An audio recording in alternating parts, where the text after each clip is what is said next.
Kids hot కుటుంబంతో జత అవ్వండి.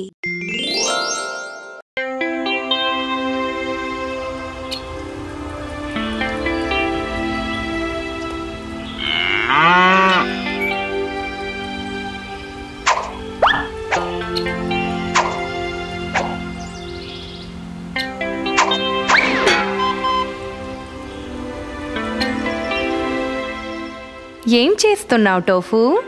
ఈ చెట్టు నుంచి మామిడి పండ్లు కోయడానికి ప్రయత్నిస్తున్నాను. నా ప్రయత్నమంతా వృధా అయిపోతోంది. ఎందుకంటే మామిడి పండ్లు చాలా ఎత్తులో ఉన్నాయి, రాళ్లేమో చాలా బరువుగా ఉన్నాయి. మరి నేనేం చెయ్యాలి టియా? నాకు ఆ మామిడి పండ్లు కావాలి. నేను నీకో కథ చెప్తాను, విను. 3 పంది పిల్లలు. ఒకానొకప్పుడు ఒక తల్లి పంది ఉండేది. ఇంకా 3 చిన్న పంది పిల్లలుండేవి.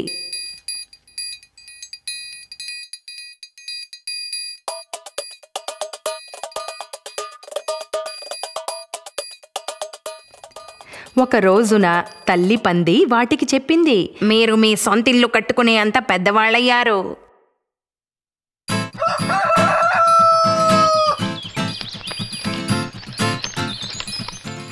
మొదటి పంది గడ్డితో ఇల్లు కట్టింది. అది చెప్పింది, ఇప్పుడు తోడేలు వచ్చి నన్ను పట్టుకోలేదు, ఇంకా తినలేదు.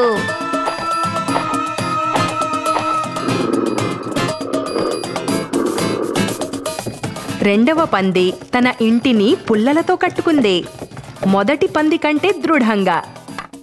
అది చెప్పింది, ఇప్పుడు తోడేలు వచ్చి నన్ను పట్టుకోలేదు, ఇంకా తినలేదు. మూడవ పంది తన ఇంటిని ఇటుకలతో కట్టుకుంది, రెండవ పంది ఇంటికన్నా దృఢంగా. అది చెప్పింది, ఇప్పుడు తోడేలు వచ్చి నన్ను పట్టుకోలేదు, ఇంకా తినలేదు. మర్నాడు తోడేలు గడ్డితో తయారు చేసిన ఇంటి దగ్గరకు వచ్చింది. తోడేలు తలుపు కొట్టి ఇలా అంది, పంది పిల్ల, నన్ను లోపలికి రానివ్వు. నేను నిన్ను లోపలికి రానివ్వను అన్నది పంది పిల్ల. అయితే నేను గట్టిగా ఊదిని ఇంటిని చెదరగొట్టేస్తాను అన్నది తోడేలు. అప్పుడు అది గట్టిగా ఊది చెదరగొట్టేసింది. గడ్డితో కట్టిన ఇల్లు కాస్త పడిపోయింది. అప్పుడు తోడేలు మొదటి పంది పిల్లని కాస్త తినేసింది. తర్వాత రోజున తోడేలు పుల్లలతో కట్టిన ఇంటి దగ్గరకు వచ్చింది.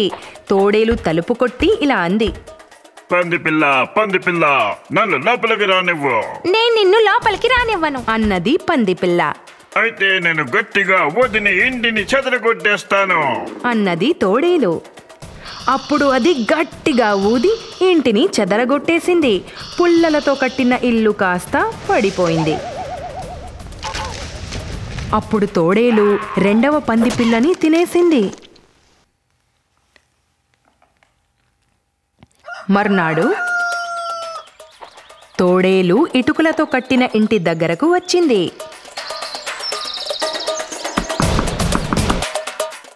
పంది పిల్ల, నన్ను లోపలికి రానివ్వు. నేను నిన్ను లోపలికి రానివ్వను అన్నది పంది పిల్ల. అయితే నేను గట్టిగా ఊదిని ఇంటిని చెదరగొట్టేస్తాను అన్నది తోడేలు. ఆ పెద్ద దుష్ట తోడేలు ఆ ఇంటిని ఊది పడేసి చెదరగొట్టే ప్రయత్నం చేసింది.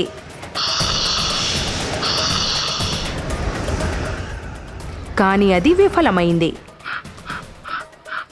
అది ఎన్నో గంటల పాటు ప్రయత్నిస్తూనే ఉన్నది, కానీ ఆ ఇల్లు ఎంతో దృఢంగా ఉంది. అది పొగగొట్టం ద్వారా లోపలికి ప్రవేశించే ప్రయత్నం చేసింది. అప్పుడు తెలివైన మూడవ పంది పిల్ల ఒక పెద్ద కుండలో నీటిని కాచి దానిని పొగగొట్టం కింద పెట్టింది. ఆ తోడేలు అందులో పడి చచ్చిపోయింది. ఆ విధంగా తెలివైన మూడవ పంది పిల్ల తోడేలు నుంచి తప్పించుకోగలిగింది, ఆయుధాలేవి ఉపయోగించకుండానే. అయితే అతని వివేకం ద్వారా నువ్వు కూడా అలా చేయగలవా?